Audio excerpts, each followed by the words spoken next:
Hello everyone, কেমন আছো তোমরা সবাই? আশা করছি ভালো আছো, আর আমিও অনেক ভালো আছি। তো এটা হচ্ছে আমার প্রথম ব্লগ। আশা করছি তোমরা আমাকে অনেক সাপোর্ট করবে আর অনেক ভালোবাসা দেবে। এখন সকাল প্রায় 6টা বাজে, আর আজ আমি অনেকটা সকালে ঘুম থেকে উঠেছি ব্লগ করব বলে।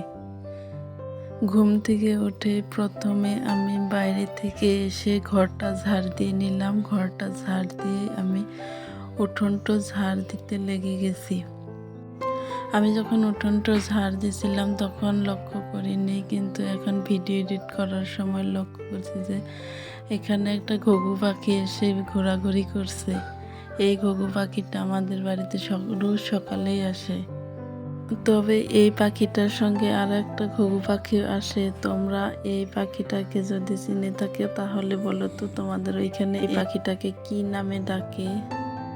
আমরা তো এই পাখিটাকে ঘুঘু পাখি বলে ডাকি।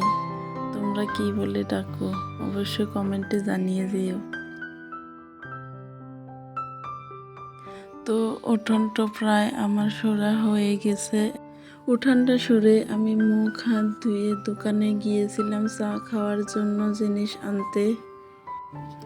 এই কয়দিন হলো যা গরম পড়েছে, এই গরমে তো চা খেতে ইচ্ছা করছে না।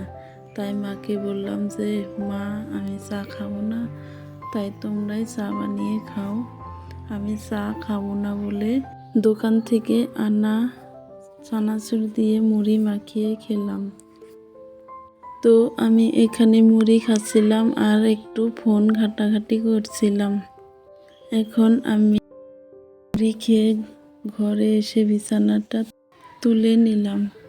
বিছানাটা ভালো করে পরিষ্কার করে আমি দেখলাম যে আমার ফোনের চার্জটা শেষ হয়ে গেছে, তাই ফোনটা চার্জে দিয়ে দিলাম।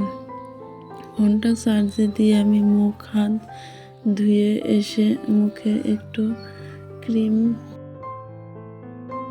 দিয়ে নিলাম। ক্রিমটা দিয়ে আমি ভালো করে চুলটা আঁচড়ে নিলাম আর একটা খোপা করে নিলাম। চুলটা আঁচড়ে আমি ঘরে কয়েকটা নোংরা জামা কাপড় পরেছিল, সেগুলো ধুতে আরম্ভ করলাম। বোন অভয়পুরীতে গেছিল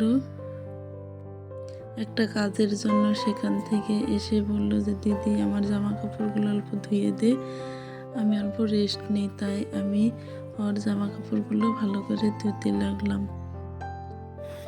এখন আমার জামা কাপড়গুলো ধোয়া হয়ে গেছে, এখন এগুলো আমি রোদে মেলতে দেব।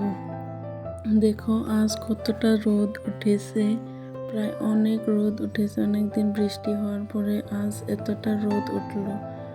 তো আমি রোদের মধ্যে সব জামা কাপড়গুলো মেলে দিলাম, আর কয়েকটা শুকনো জামা কাপড় ছিল সেগুলো তুলে নিলাম। জামা কাপড়গুলো তুলে রোদে দিয়ে আমি স্নান করে খেতে বসে গেছি। তো আজকে খাওয়াতে আসিল ভাত, আলু সিদ্ধ, ডাল আর কুমড়োর ডাঁটা দিয়ে একটা তরকারি ছিল।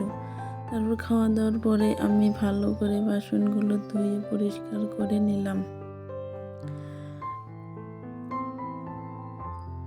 বাসনগুলো ধোয়া হয়ে গেছে, আমি তারপরে মুখ হাতটাও ধুয়ে নিলাম। এখন বাসনগুলো সব উল্টে দিচ্ছি যাতে জলটা ভালো করে ঝরে যায়। আর এখন সন্ধ্যা হয়ে গেছে, এখন আমি ঘরের সব জানলাগুলো বন্ধ। তো আমার এই ভিডিওটা তোমাদের কেমন লাগলো অবশ্যই কমেন্টের মাধ্যমে জানিয়ে দিও। তো টাটা, সবাইকে ভালো থেকে সুস্থ থেকে।